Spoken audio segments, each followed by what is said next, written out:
हम लोग इस वक्त अपने आबाई घर डोक खिंगर तहसील स्वावा ज़िला जेहलम में बैठे हुए हैं और हमारे राजा नवीद साहब का डेरा है।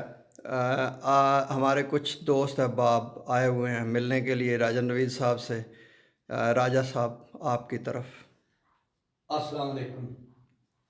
ये राजा अख्तर साहब हैं, हमारे बड़े भाई हैं और बहुत अच्छी इन्होंने अपनी ज़िंदगी असूलों पे गुजारी है। राजा साहब अब जो इनके बुनियादी जो असूल है इनकी ज़िंदगी का वो बयान करेंगे। राजा साहब करें। जी डॉक्टर साहब भाई साढ़े ते रंजीत साहब जी बाकी दोस्त बैठे इन्हें गल की कि जिंदगी उसने क्या किया। इन्हें ये दसा कि जिंदगी पैसों नाल नहीं गुजरनी, जिंदगी गुजरनी है इंसानों नाल मैंने करो। जेड़ा जना संगत च ना कंड करना उस जने ने भला कख नहीं रहना, जेड़ा जना दुश्मन पिछे कंड करना ना उसने भी हाल कोई नहीं।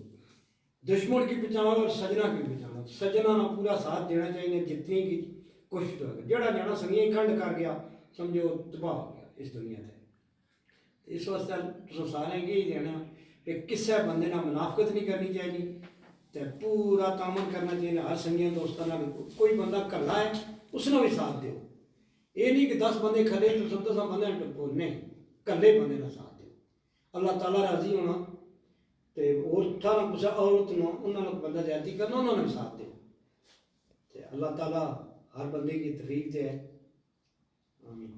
बहुत शुक्रिया राज साहब, गल तुसें बड़ी बड़ी चंगी की है।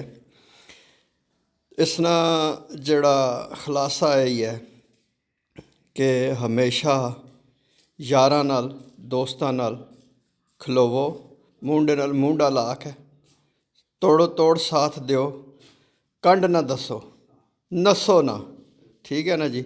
इस तरह दुश्मन जड़ा वै उसने तो भरोसा ना करो बिल्कुल, और हर वक्त उसकी अपनी नज़र च रखो, उसने पास कंड ना करो। जिसलै कंड करसो तुसां तो वार कर जैसे, ये मतलब है ना साना। क्यों जी?